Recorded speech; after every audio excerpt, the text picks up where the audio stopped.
Thank you for joining our webinar, Aggregating and Sharing Clinical Evidence to Improve the Diagnosis of Rare Diseases. My name is Ben Liesfeld from Limbus Medical Technologies. I'm going to talk today about how to apply whole exome sequencing in routine diagnostics. By the way, if you have any questions during the talk, feel free to ask the questions in the chat. I will be happy to follow up with them via email after the webinar. I will touch 4 topics during my talk. First, I'm going to explain a little what is holding us back actually. Whole exome sequencing has been around for a few years now, but it's still not widely used, and it's certainly not used as a first-line diagnostic. Why is that? We'll look at this in more detail, and we will highlight the critical steps in the whole exome sequencing process, and I will explain what the potential pitfalls are, and then I will show you a validated solution that enables you to actually achieve an optimum process in diagnostics. And I will explain with a few clinical examples what the specific benefits of a validated solution for this process are. So first of all, why is whole exome sequencing not performed as first-line diagnostic everywhere? There are a few issues that are most frequently raised. So the first one is typically whole exome sequencing is too expensive. It's not worth the money compared to targeted sequencing. The second issue is that review is too difficult. People don't feel prepared to do the job. It's very time consuming, and there are typically too many variants to review. And third, this all causes the turnaround time to be very long. It takes a long time to return results to the patient, and many of those results are inconclusive, so you cannot even give the patient an answer. And this is something that not only small laboratories who are just starting are struggling with, it's also large and very experienced institutions who are struggling to achieve a high diagnostic yield from whole exome sequencing. Let's take a look at the whole exome sequencing process in more detail.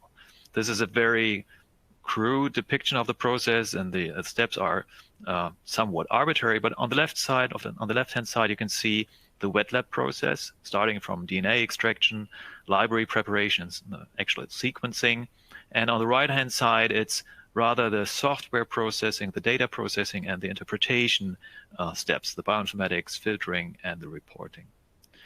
And so we have identified in our work with our customers that, well, since the sequencing instruments have matured so far, they have grown to a large capacity and they are generating data in large batches, and you're then struggling to actually process all this data in the next step. And you're most of the time even getting slower when trying to interpret these large amounts of variants. So what are the critical steps, and where do you have to pay attention in order to streamline the process and to maintain high throughput through all the steps? So actually, one of the wet lab steps we identified as very critical in whole exome sequencing, and that's the library preparation. And the issues that you may face there are you may have a GC bias, and you may not even be aware that there is a GC bias, or there may be other reasons why the coverage in your targeted sequencing is non-uniform. Or you may have great variability across samples or across batches of samples. And all these issues impact how the downstream processing and the interpretation can go on. And so you may have impact on the diagnostic yield because you have gaps in coverage. And some of those issues may impact the sensitivity in the CNV analysis.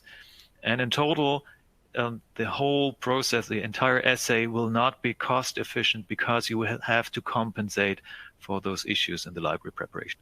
So it really makes sense to address those, to identify those issues in the first place, and to address this in the very first step. Another critical step in the process is certainly the bioinformatics. And what we've seen in the field so far, are setups that are incapable of reliably calling CNVs in the data.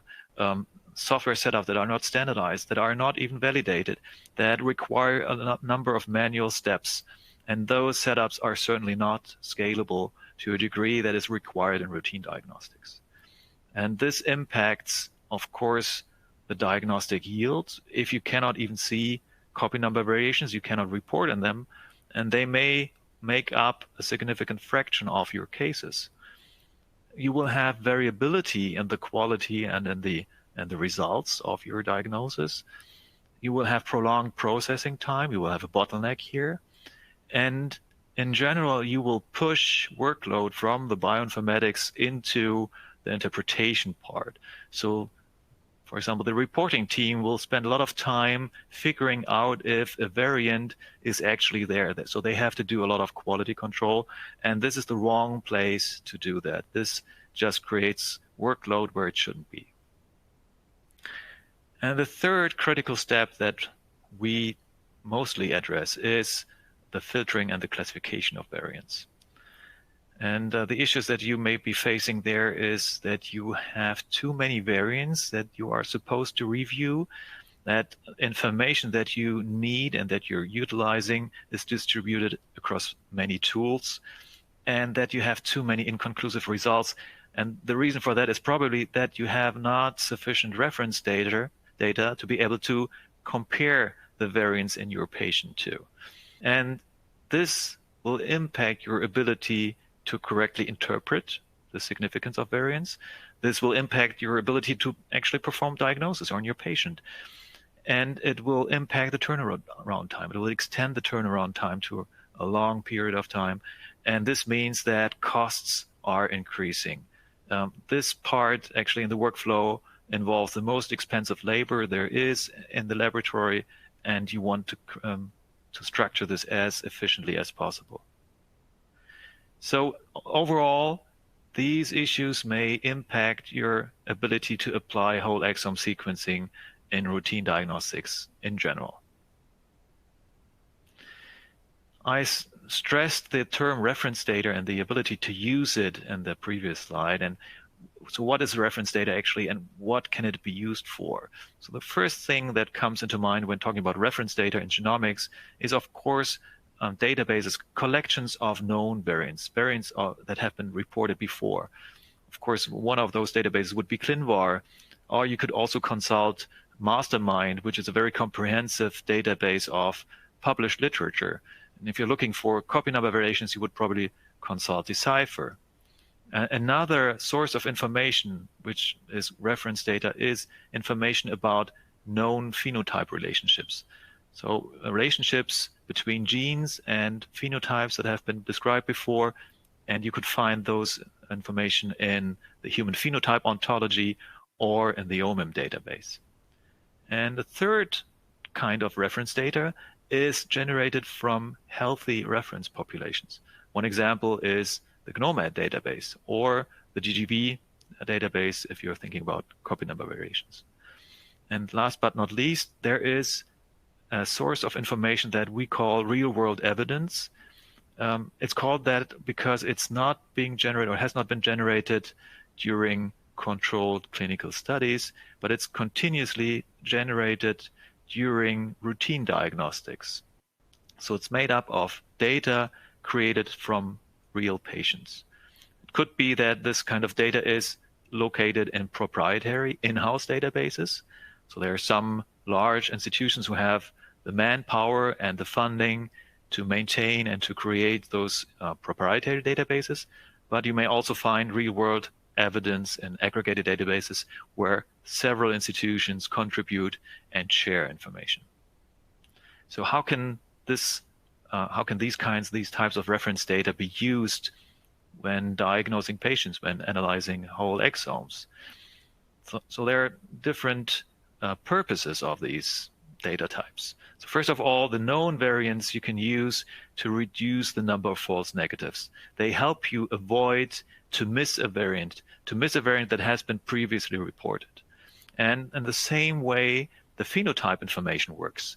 It helps you to prioritize, to rank the genes to the degree that they overlap with the known phenotype of the patient. So they help you to reduce numbers of false negatives.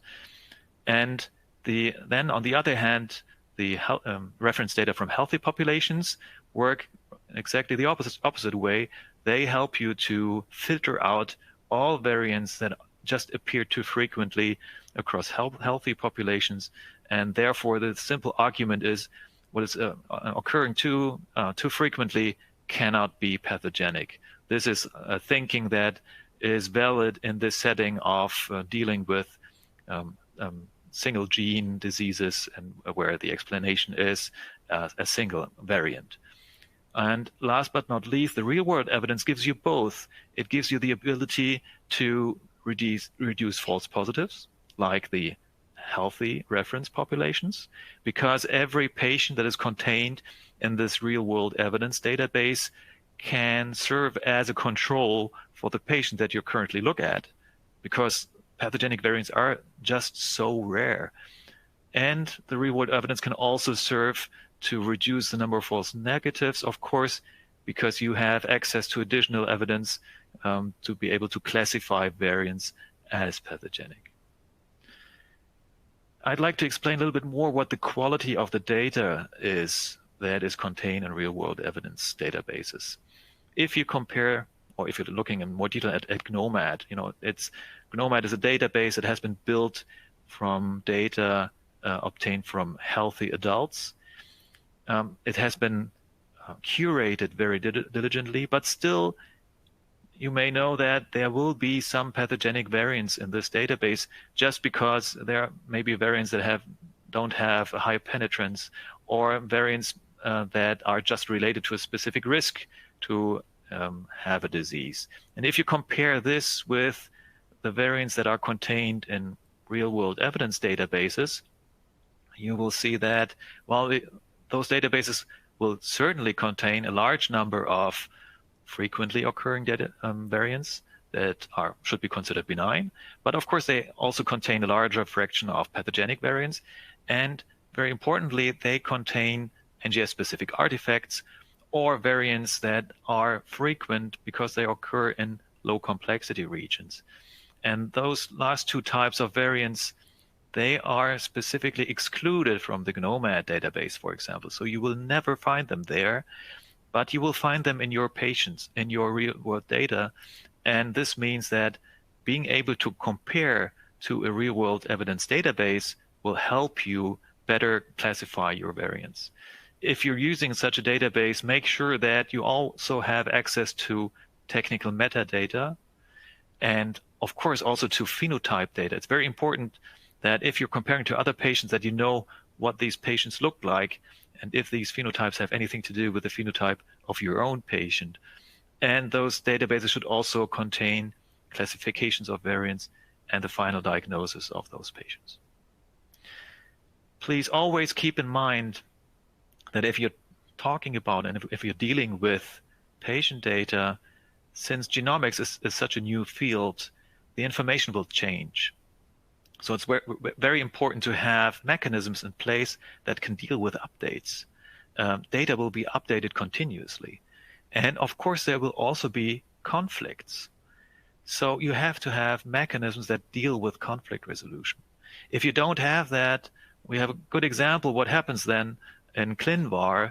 You have conflicting assessments of variants, and they make it very difficult to deal with this information and to really make use of the data that is contained in ClinVar. So now that I've talked a lot about the theory of data sources and how you can utilize them in the whole exome diagnostic process, I would like to explain how a good solution, a validated solution, can look like.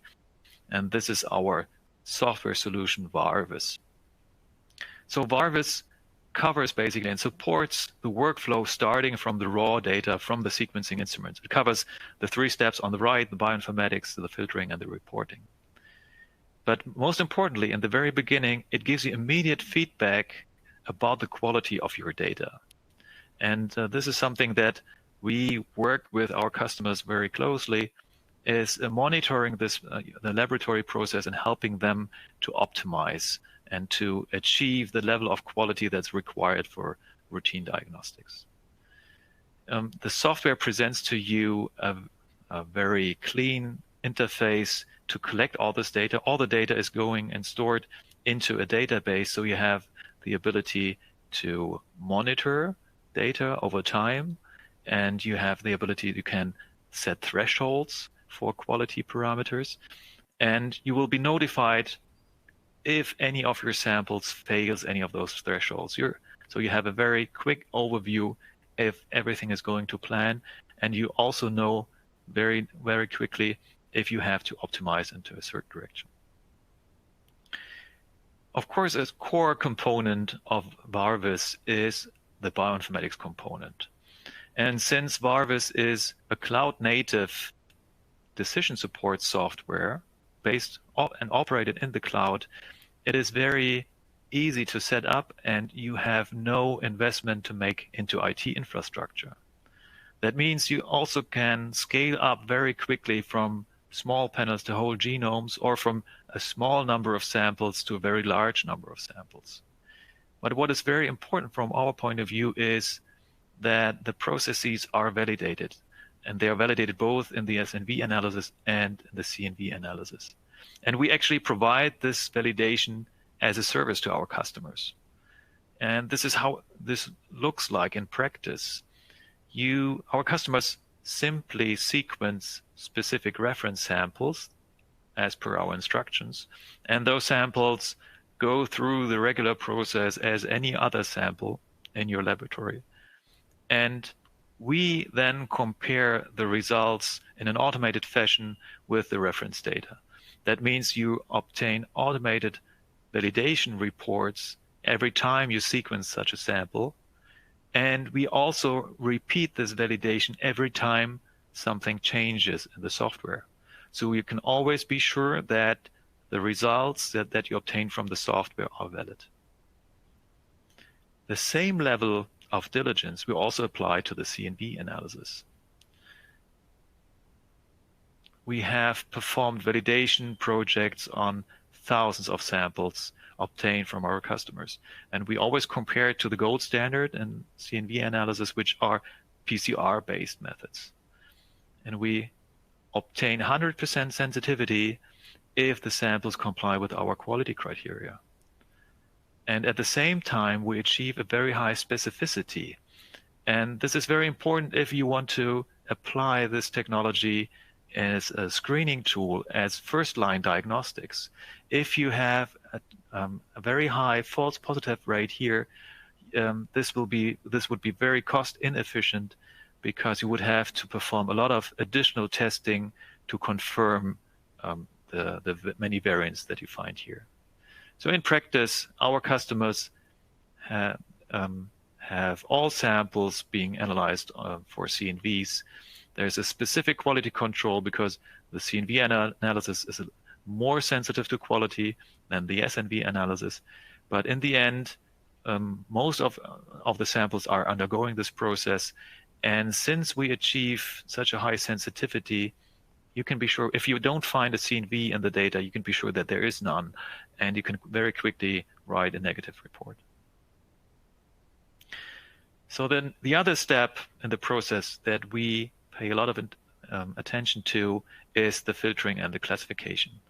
And I explained before what the real world evidence is and what it is made up of. And we enable you to capture this evidence and capture the entire picture of the patient. So it starts from data about how the data was generated, how the wet lab process was performed, information from the sequencing instrument, information from the bioinformatics processing, and you can amend this information with family relations, with the entire family history, and of course you can add the phenotype, the classification of variants, and the final diagnosis. So you bring everything together that you have about a patient, and this is stored in a centralized database. And this then enables you to actually systematically manage the data that you are generating. So in the beginning, we enable you to capture the data from the single patient using standardized ontologies. But then you are collecting with every other patient that you're diagnosing, you're building your own local database. And this database typically consists of homogeneous data sets, and you have full access to the analysis history. And on top of that, we aggregate data from many different institutions and create a reference data network.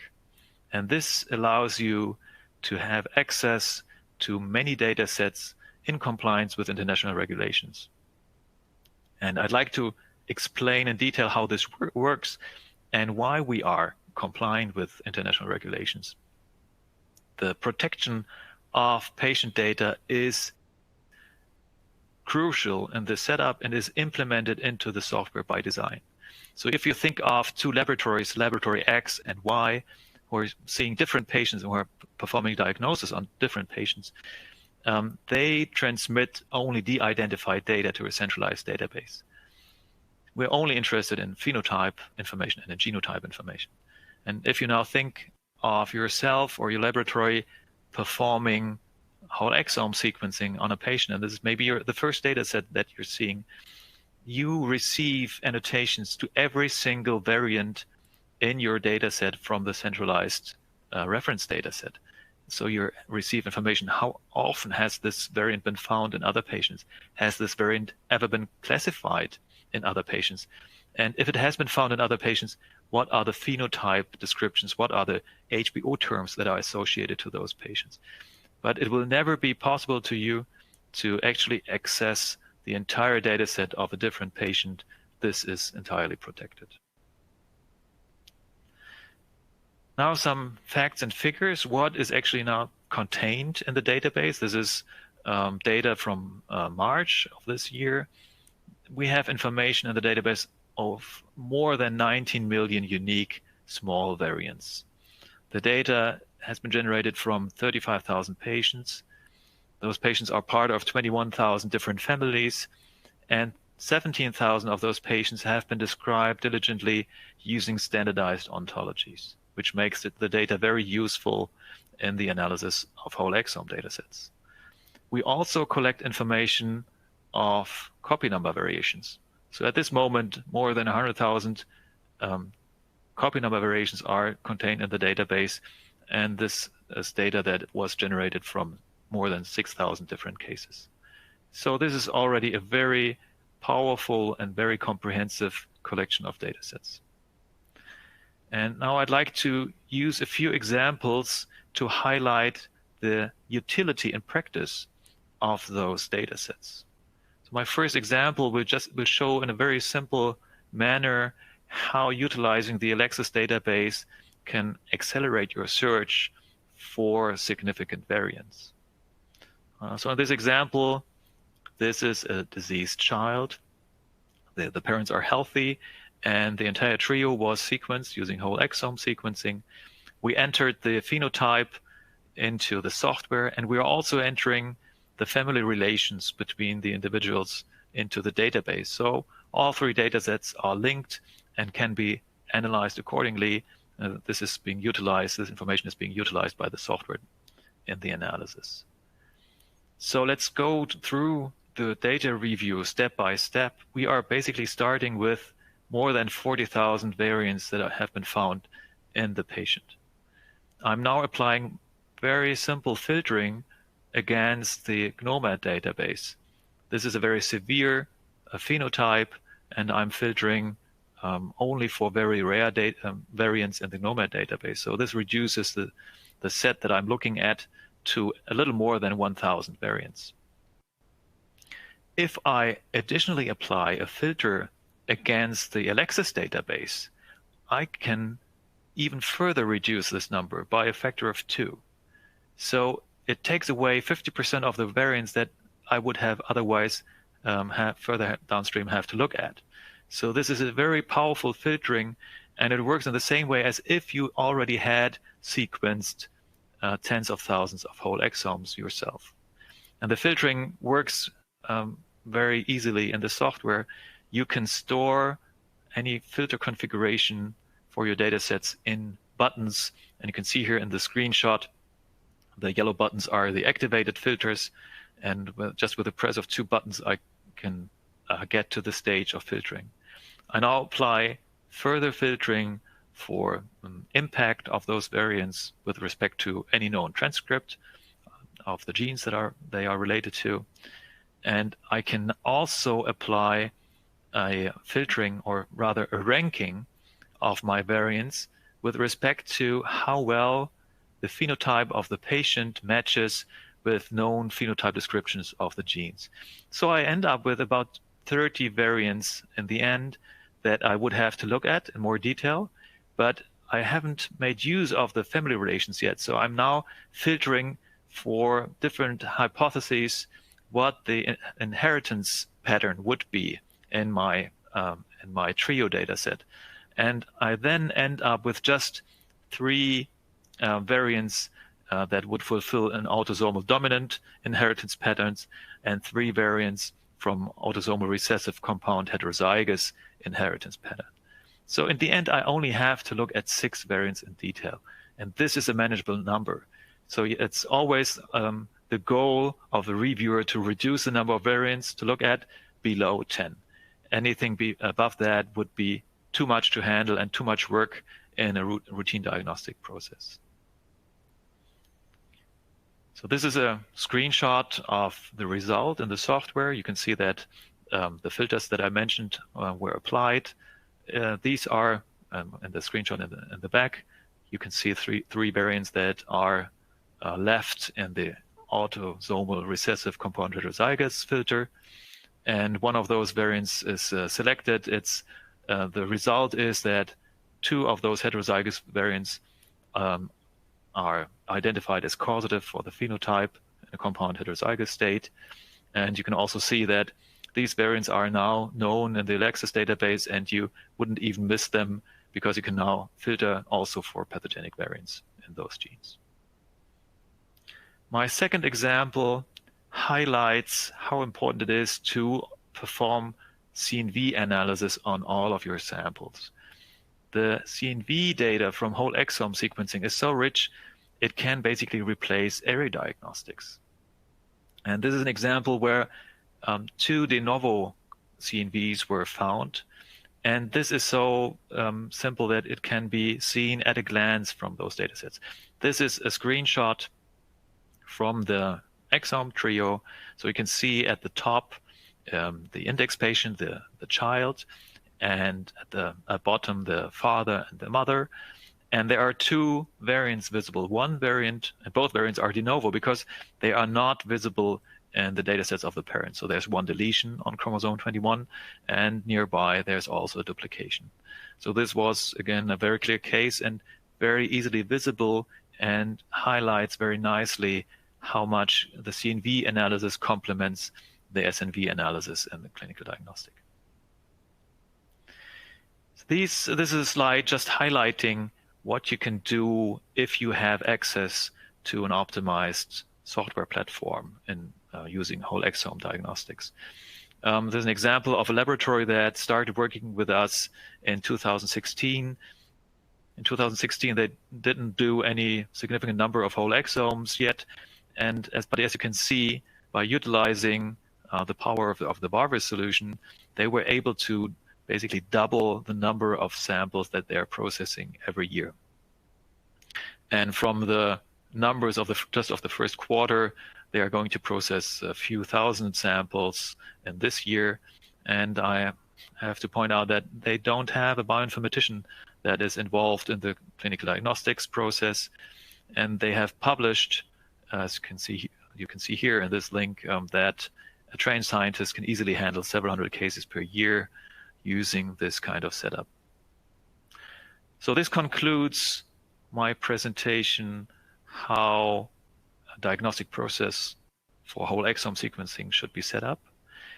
We are very frequently discussing topics around whole exome sequencing in our blog.